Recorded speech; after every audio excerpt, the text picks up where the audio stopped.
In the name of Allah, who is the most beneficent and merciful. Students, part 2 students. Students, हम last time discuss कर रहे थे magnetic properties of solids. उसी को मैं यहाँ पे थोड़ा उसको रिवाइज करूँगा और उसके बाद हम नेक्स्ट पे टाइप्स ऑफ मैग्नेटिक सब्सटेंसेस पे जाएंगे. स्टूडेंट, लास्ट लेक्चर में हमने पढ़ा था origin of magnetism. Origin of magnetism क्या है students? The magnetism produced by electrons within an atom can arise from two motions. Students, आपको याद होगा कि मैंने ये बताया था कि इलेक्ट्रॉन्स की जो मोशन है वो दो तरह की होती है स्टूडेंट्स. ऑर्बिटल मोशन भी होती है और स्पिनिंग मोशन भी होती है. अब ऑर्बिटल मोशन का मतलब यह है कि इलेक्ट्रॉन जो है वो न्यूक्लियस के गिर्द एक सर्कल में, एक पर्टिकुलर ऑर्बिट में रिवॉल्व करते हैं ना, सर्कुलर ऑर्बिट्स में. और इन ऑर्बिटल मोशन की वजह से मैग्नेटिक फील्ड जो है प्रोड्यूस होता है. लेकिन ये जो मैग्नेटिक फील्ड है ये स्मॉल मैग्नेटिक फील्ड प्रोड्यूस होता है. और जब आप स्पिनिंग मोशन की बात करते हैं तो स्पिनिंग मोशन में आप ये कहते हैं कि इलेक्ट्रॉन्स की जो मोशन है ये अपने एक्सिस के गिर्द भी रोटेट करता है, यानी इनकी रोटेशन जो है वो अपने एक्सिस के गिर्द भी होती है स्टूडेंट्स. इससे हम स्पिनिंग मोशन का नाम देते हैं. अब स्पिनिंग मोशन की वजह से भी मैग्नेटिक फील्ड जो है वो डेफिनेटली प्रोड्यूस होगा. तो यहाँ से दो किस्म के मैग्नेटिक फील्ड स्टूडेंट्स प्रोड्यूस होंगे, एक ऑर्बिटल मोशन की वजह से और दूसरा स्पिनिंग मोशन ऑफ इलेक्ट्रॉन्स की वजह से. अब यहां से इसका मतलब यह हुआ the net magnetic field created by the electrons within an atom is due to the combined field created by their orbital and spinning motion. यानी इन दोनों मोशंस की वजह से जो मैग्नेटिक फील्ड है वो रिजल्टेंट एक मैग्नेटिक फील्ड प्रोड्यूस होगा विद इन एन एटम. अब इसके बाद हम मैग्नेटिक डाइपोल की बात करते हैं स्टूडेंट्स. मैग्नेटिक डाइपोल में भी हमने लास्ट टाइम डिस्कस किया था कि an atom in which there is a resultant magnetic field behave like a tiny magnet. तो ये टाइनी मैग्नेट के तौर पे बिहेव करता है and is called magnetic dipole, और इसे हम मैग्नेटिक डाइपोल का नाम देते हैं.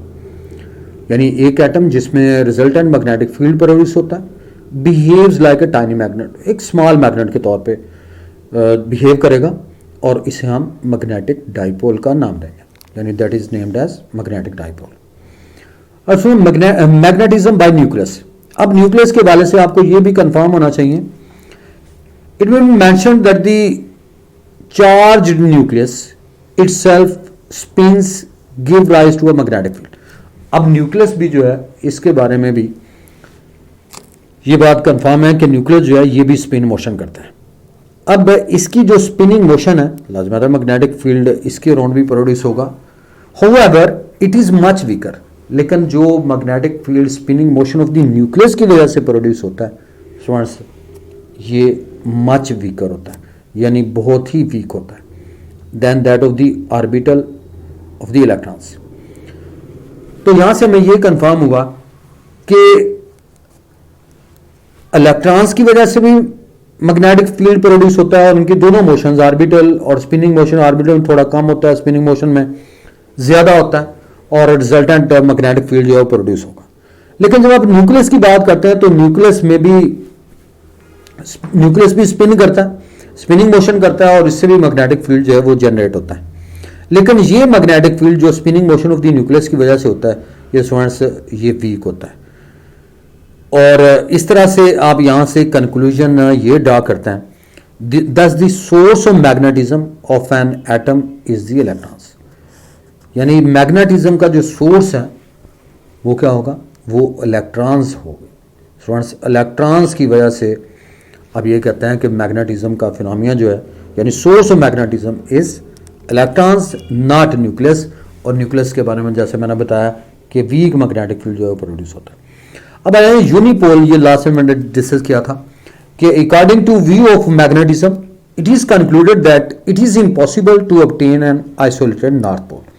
यानी आइसोलेटेड नॉर्थ पोल आप ऑब्टेन नहीं कर सकते. यानी अगर आप किसी भी बार मैग्नेट को स्टूडेंट लेट्स सपोज आप उसको कट करते हैं सेंटर से तो कोई भी आइसोलेटेड पोल नहीं आप ऑब्टेन कर सकते. एक पोल आप अगर हासिल करते हैं, जैसे ये अगर सेंटर से कट कर दिया जाए तो ये नॉर्थ पोल है, ये साउथ पोल है, सेंटर से कट कर दिया जाए तो स्टूडेंट्स आप ये कहेंगे कि नॉर्थ पोल एक एंड पे और दूसरे पोल पे ऑटोमेटिकली साउथ पोल जो है वो अपीयर हो रहा है।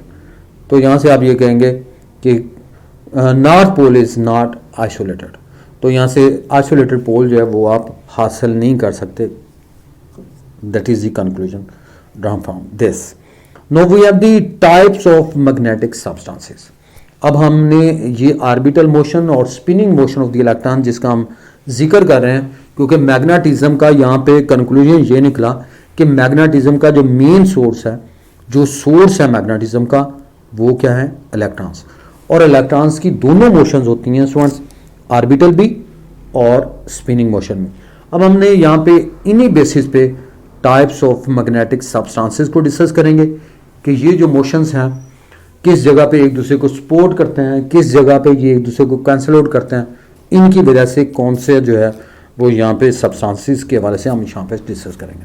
तो यहाँ पे स्टूडेंट्स आ जाए, नंबर 1 इज पैरामैग्नेटिक सब्सटेंसेस। अब पैरामैग्नेटिक सब्सटेंसेस क्या है स्टूडेंट्स, गौर से सुनेगा। The substances in which the magnetic field due to the orbital motion and spin motion of the electrons in an atom support each other। यानी इसमें दोनों support करते हैं, ऑर्बिटल मोशन से जो मैग्नेटिक फील्ड प्रोड्यूस होता है और स्पिनिंग मोशन से जो मैग्नेटिक फील्ड प्रोड्यूस होता है, they support each other and the atom behaves like a tiny magnet. और एटम जो है वो टाइनी मैग्नेट के तौर पे बिहेव करता है। The substances with such atoms are called paramagnetic substances. यानी ऐसे सब्सटेंसेस को जो इन एटम्स से मुश्तमिल होते हैं उन्हें हम पैरामैग्नेटिक सब्सटेंसेस का नाम देते हैं, पैरामैग्नेट्स। दे आर कॉल्ड पैरामैग्नेट्स और पैरामैग्नेटिक सब्सटेंसेस। अब फ्रेंड्स इसकी एग्जांपल्स आपने याद रखनी है। ओजोन है, O3 से आप इसको जार करते हैं, that is the example of paramagnetic substances. Platinum है, एल्यूमिनियम है। So these are the examples of paramagnetic substances। तो बारह देख रहे हैं स्टूडेंट्स, मैंने जैसे बताया कि इनकी ऑर्बिटल और स्पिनिंग मोशन होती है इलेक्ट्रॉन्स की, और इनसे मैग्नेटिक फील्ड प्रोड्यूस होता है। अगर ये दोनों फील्ड जो हैं, if they support each other and the atom behaves like a tiny magnet, और एटम जो है वो टाइनी मैग्नेट के तौर पे बिहेव करेगा। और सब्सटेंसेस जो ऐसे एटम्स पे मुश्तमिल होते हैं उन्हें हम पैरामैग्नेटिक सब्सटेंसेस का नाम देते हैं। और इसकी एग्जांपल्स आपने याद रखनी है, ozone, O3, platinum, aluminium. So these are the examples of paramagnetic substances. And now come to example number 2। Students we have the second type is there. First type हमने पैरामैग्नेटिक सब्सटेंस को discuss किया। अब number 2 पे आ जाते हैं diamagnetic substances. अब diamagnetic substances क्या है, सो गौर से समझिएगा। The substances in which the magnetic field due to orbital motion and spin motion of the electrons in an atom cancel each other and resultant magnetic field become zero। तो यहां से हमें ये कंफर्म हो गया कि ऑर्बिटल मोशन और spinning motion of the electron जो हैं दे कैंसिल ईच अदर्स इफेक्ट। तो ये दोनों एक दूसरे के इफेक्ट को कैंसिल आउट कर देते हैं और एज ए रिजल्ट जो मैग्नेटिक फील्ड है उसकी वैल्यू क्या आ जाती है स्टूडेंट्स, जीरो आ जाती है। और इन्हें हम डायामैग्नेटिक सब्सटेंसेस कहते हैं। You must clear about this thing.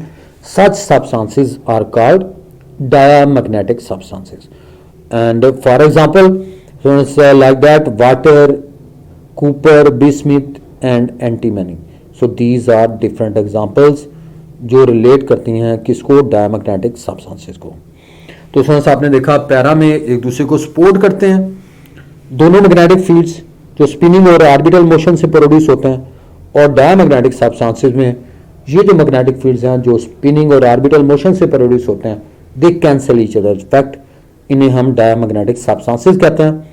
और इसकी एग्जांपल जैसे मैंने बताया, water, copper, bismuth and antimony. So these are the examples relating to diamagnetic substances. And number 3 is we have the number 3 is there and it is named as ferromagnetic substances. अब ferromagnetic substances की अगर आप बात करें तो आप ये कहेंगे the substances in which the atoms cooperate with each other. यानी इसमें इलेक्ट्रॉन्स की नहीं बात हो रही स्टूडेंट्स, एटम्स की बात हो रही। यानी ऐसे सब्सटेंसेस जिसमें एटम्स कोऑपरेट करते हैं to each other to produce strong magnetic field. और इसमें वेरी स्ट्रॉन्ग मैग्नेटिक फील्ड जो है प्रोड्यूस होता है क्योंकि इसमें एटम्स एंगेज है। the atoms cooperate with each other and result a strong magnetic, very strong magnetic field is produced. और इन्हें हम ferromagnetic substances का नाम देते हैं. So it is termed as ferromagnetic substances. अब इसकी बेस्ट एग्जांपल स्टूडेंट्स आपने याद रखनी है. दी एग्जांपल्स आर, एग्जांपल्स में आप ये कहेंगे कि आयरन, कोबाल्ट, निकल, क्रोमियम एंड एल्निको. एल्निको आपने याद रखना है. एंड आयरन, एल्यूमिनियम, निकल, कोबाल्ट, एलाई, यानी इनके कॉम्बिनेशन से एल्निको जो है वो बनता है. तो आयरन, कोबाल्ट, निकल जो है, these are the examples of ferromagnetic substances. तो ये स्टूडेंट्स आपने यहाँ पे देखा कि we have the 3 types of magnetic substances. Paramagnetic substances, जिसमें दोनों मैग्नेटिक फील्ड जो हैं, जो स्पिनिंग और ऑर्बिटल मोशन से प्रोड्यूस होते हैं, दे सपोर्ट ईच अदर. और डायमैग्नेटिक सब्सटेंसेस में these magnetic fields produced by spinning and orbital motions, they cancel each other effect, वो cancel out कर देते हैं. और फेरोमैग्नेटिक सब्सटेंसेस में क्या होता है, the atoms cooperate with each other, यानी इसमें atoms cooperate करते हैं with each other and as a result a very strong magnetic field is produced. and examples आपने याद रखनी है, iron, cobalt, nickel. so these are the best examples relating to ferromagnetic substances. अब आ जाते हैं जी domain क्या होती है स्टूडेंट्स. डोमेन के हवाले से स्टूडेंट्स इसमें 2-3 एमसीक्यू दे वेरी इंपॉर्टेंट, उन्हीं को मैं यहाँ पे अंडरलाइन भी करवाऊंगा. स्टूडेंट्स आपने गौर से इन चीज़ों को समझना. The small regions are space of the order of millimeters, ये आपने याद रखना, मिलीमीटर साइज है. और less than are large enough to contain 10⁻12 to 10⁻18 atoms, यानी 10⁻12 to 10⁻18 एटम्स जो होते हैं वो इस पर्टिकुलर रीजन में होता है. स्मॉल रीजन होता है of the order of millimetres में. मिली स्टूडेंट्स किसके बराबर होता है, 10⁻³ मीटर के. यानी स्मॉलर साइज में एटम्स की तादाद स्टूडेंट्स कितनी होती है, 10⁻12 to 10⁻18 एटम्स होते हैं. Within which we study magnetic effects is called domain. इसे हम डोमेन का नाम देते हैं. यानी एक स्मॉल रीजन होता है और स्पेस होती है और ऑर्डर ऑफ मिलीमीटर्स और less but large enough to contain 10⁻12 to 10⁻18 atoms within which we study magnetic effects is called domain. इसे हम डोमेन का नाम देंगे. अब आ जाते हैं नंबर 1 पे. If within each domain the magnetic fields of all the spinning electrons are parallel to one another, then each domain is magnetized to saturation and behaves as small magnet within its north and south poles. तो यहाँ पे each domains में जो magnetic field produce हो रहा है spinning of the electron से, they are parallel to each other, ये पैरेलल हो जाते हैं each other, then each domain is magnetized to saturation. इनकी तादाद बहुत ज़्यादा है and behaves as small magnet, और स्मॉल मैग्नेट के तौर पे बिहेव करते हैं. तो यहां पे देखिए आप, यहां पे नंबर 2 पे हम डिस्कस करेंगे इन अनमैग्नेटाइज्ड आयरन क्या होता है students. The domains are oriented in disorder, जैसे डिसऑर्डर शेप में आप देख रहे हैं, ये डिसऑर्डर शेप में, तो ये मैग्नेट के तौर पे बिहेव नहीं करता मटेरियल. तो यहां पे देख रहे हैं कि डिसऑर्डर, कोई इलेक्ट्रॉन लेफ्ट को जा रहा है, राइट को जा रहा है, द मोशन इज रैंडम. तो डिसऑर्डर फंक्शन यहां पे होता है. The net magnetic effect of the specimen is 0. तो इसमें नेट मैग्नेटिक इफेक्ट जो है वो 0 होगा. कोई लेफ्ट को जा रहे हैं, कोई राइट को जा रहे हैं, तो नेट मैग्नेटिक इफेक्ट क्या होगा, 0 होगा. लेकिन इस पर्टिकुलर केस में आप देख रहे हैं कि इसमें इलेक्ट्रॉन्स की एक अलाइनमेंट है, यानी they are parallel to each other. तो ये पैरेलल है.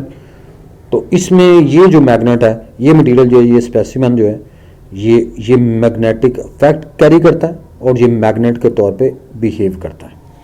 तो यहां से आपको डोमेन की डेफिनेशन आनी चाहिए. ये स्टूडेंट से बहुत ही इंपॉर्टेंट एमसीक्यू है कि डोमेन का साइज आपको पता होना चाहिए of the order of millimeters, और इसमें एटम्स की तादाद कितनी है, 10⁻12 to 10⁻18 एटम्स होते हैं. और जिसको हम मैग्नेटिक इफेक्ट को स्टडी करते हैं, इसको हम डोमेन का नाम देते हैं. फिर आपको ये भी पता होना चाहिए कि डिसऑर्डर स्ट्रक्चर है, जैसे ये है कि इलेक्ट्रॉन्स की मोशन रैंडम है, तो नेट मैग्नेटिक इफेक्ट जो है वो इस पर्टिकुलर स्पेसिमेन का किसके बराबर होगा, 0 के. लेकिन अगर आप यहाँ पे इलेक्ट्रॉन्स की एक अलाइनमेंट देते हैं तो they are parallel to each other, तो देन आप ये कहेंगे कि ये जो मटेरियल होगा, ये जो स्पेसिमेन होगा, it behaves like a magnet, तो ये मैग्नेट के तौर पे बिहेव करेगा। और ये आप देख रहे हैं one and is north and the other and is south. Next में आपको ये बताना है when the specimen is placed in an external field, कि जब आप स्पेसिमेन को एक एक्सटर्नल फील्ड में रखते हैं एज दैट ऑफ सोलोनाइड, जैसे हमने सोलोनाइड में डिस्कस किया था कि सोलोनाइड हार्ड मैग्नेटिक मटेरियल का एक कॉइल होता है। तो स्टूडेंट्स इसके अंदर आप इसको अगर आप किसी भी स्पेसिमेन को रखें, the domains line up parallel to lines, तो ये जो आप देख रहे हैं डिसऑर्डर स्ट्रक्चर था, तो अब इनकी अलाइनमेंट हो जाएगी। अलाइनमेंट से मुराद ये कि ये मैग्नेटिक ये जो इलेक्ट्रॉन्स हैं they become parallel to each other, तो ये पैरेलल हो जाते हैं। तो यहाँ the domains like a line up parallel to lines of an external magnetic field and the specimen becomes a powerful magnet, तो ये पावरफुल मैग्नेट के तौर पे बिहेव करेगा। स्टूडेंट्स ये आप देख रहे हैं कि अगर आप एक्सटर्नल मैग्नेटिक फील्ड अप्लाई करते हैं किसी भी सोलेनॉइड के अंदर, आप उस स्पेसिमेन को रख दें और एक्सटर्नल मैग्नेटिक फील्ड अप्लाई करें, तो ये जो आप देख रहे हैं कि इनकी जो अलाइनमेंट है, जब आप इसको एक्सटर्नल मैग्नेटिक फील्ड अप्लाई करेंगे तो देन क्या होगा, the domains line up parallel to the lines of the external magnetic field, तो एक्सटर्नल मैग्नेटिक फील्ड के ये पैरेलल हो जाएगी and the specimen becomes a powerful magnet, और ये पावरफुल मैग्नेट के तौर पे बिहेव करेगा। यानी जो एक्सटर्नल मैग्नेटिक फील्ड प्रोवाइड कर रहे हैं उसके ये अलाइनमेंट पैरेलल है, तो वो ये वेरी स्ट्रॉन्ग पावरफुल मैग्नेट जो है वो यहाँ पे क्रिएट हो जाएगा and is called an electromagnet, इसे हम इलेक्ट्रोमैग्नेट का नाम देंगे। तो यानी आपने एक्सटर्नल मैग्नेटिक फील्ड अप्लाई किया दोनों फील्ड्स, तो पहले में भी अलाइनमेंट जो है वो इसके पैरेलल हो जाए मैग्नेटिक फील्ड के जो एक्सटर्नली आप दे रहे हैं, तो देन स्ट्रॉन्ग मैग्नेटिक फील्ड या पावरफुल मैग्नेट जो है वो बन जाता है, इसे हम इलेक्ट्रोमैग्नेट कहते हैं। क्या कहते हैं students? Electromagnet, it's named as electromagnet. तो मैंने इस पे आगे स्टूडेंट लिखा हुआ है iron is a soft magnetic material. Iron जो है ये सॉफ्ट मैग्नेटिक मटेरियल है, ये भी स्टूडेंट्स बहुत ही इंपॉर्टेंट एमसीक्यू आपको आना चाहिए। इसकी रीजन क्या है कि its domains are easily oriented on applying an external field, यानी आप एक्सटर्नल फील्ड अप्लाई करते हैं और इसकी डोमेन जो है वो ओरिएंट हो जाती है, यानी पैरेलल हो जाती है and returns to random positions when the field is removed. और जब आप एक्सटर्नल मैग्नेटिक फील्ड को रिमूव करते हैं तो दोबारा से ये जो एटम्स हैं ये वो वापस अपनी उसी पोजीशन में वापस आ जाते हैं। तो यहां से आपको ये पता होना चाहिए कि इस particular domains are easily oriented on applying external field, parallel हो जाएंगे सारे के सारे एटम्स और return to its random position में दोबारा से वापस आ जाएंगे जब हम मैग्नेटिक फील्ड को रिमूव करेंगे। तो this is desirable in an electromagnet and in transformer, और ट्रांसफार्मर में भी सॉफ्ट मैग्नेटिक मटेरियल को इसलिए यूज किया जाता है कि less amount of energy is required for magnetisation and demagnetisation, यानी मैग्नेटाइजेशन और डीमैग्नेटाइजेशन के लिए लेस अमाउंट ऑफ एनर्जी चाहिए इसको मैग्नेटाइज और डीमैग्नेटाइज करने के लिए, इसलिए इसको आप ट्रांसफार्मर में भी इसको यूज कर सकते हैं। ऑन द अदर हैंड अब इसका ऑपोजिट क्या है, the domains in the steel का वाला यहां पे दे रहा हूं स्टील के वाले से, are not so easily oriented in order, और इनको ओरिएंट करने के लिए यानी इनके एटम्स को पैरेलल करने के लिए large amount of energy is required. They require very strong external field, but once oriented, अगर एक दफा ये ओरिएंट हो जाए, रिटेन देयर अलाइनमेंट, वो उसी अलाइनमेंट में रहते हैं। यानी दोबारा से अगर आप एक्सटर्नल मैग्नेटिक फील्ड को आप खत्म भी कर दें तो वो दोबारा से अपनी पहली पोजीशन में वापस नहीं आते स्टूडेंट्स, वो अपनी उसी position. Thus the steel makes a good permanent magnet, और परमानेंट मैग्नेट के तौर पे स्टील को आप ले सकते हैं and is known as hard magnetic material, और इसे हम इसलिए हार्ड मैग्नेटिक मटेरियल कहते हैं। सॉफ्ट मैग्नेटिक मटेरियल आयरन होता है, लेस अमाउंट ऑफ एनर्जी चाहिए मैग्नेटाइजेशन और डीमैग्नेटाइज, लेकिन एक दफा ये स्टील मैग्नेट बन जाए तो इसको डीमैग्नेटाइज करना जो है वो बहुत ही मुश्किल हो जाता है। So ferromagnetic substances preserve the ordinals at ordinary temperature, they began to lose their ordinals on heating due to increase in thermal vibrations। यानी आप टेम्परेचर को राइज करते हैं तो इसकी जो मैग्नेटिक प्रॉपर्टीज हैं यानी वो उस लेवल की नहीं रहती, वो दोबारा से अपनी पहली पोजीशन पे वापस आना शुरू हो जाए। क्यूरी टेम्परेचर क्या है स्टूडेंट्स? क्यूरी टेम्परेचर ये वो टेम्परेचर है the temperature at which ferromagnetic materials turns into paramagnetic material, यानी फेरोमैग्नेटिक मटेरियल जो है वो पैरामैग्नेटिक मटेरियल्स में चेंज हो जाता है, उससे हम क्यूरी टेम्परेचर कहते हैं। और आयरन के लिए आपने याद रखना है, it's value is 750 degree centigrade students, a very important MCQ students, यानी 750 डिग्री सेंटीग्रेड है और एमसीक्यू आ जाता है 750 डिग्री सेंटीग्रेड, 750 केल्विन या और वैल्यूज, तो आपने याद रखना है इट्स इन डिग्री सेंटीग्रेड। तो यहां से आपको ये पता चल जाता है about the Curie temperature iron is paramagnetic but not ferromagnetic substance. तो आयरन के बारे से हमने पढ़ा था कि ये फेरोमैग्नेटिक सब्सटेंस है, लेकिन about the Curie temperature it turns into para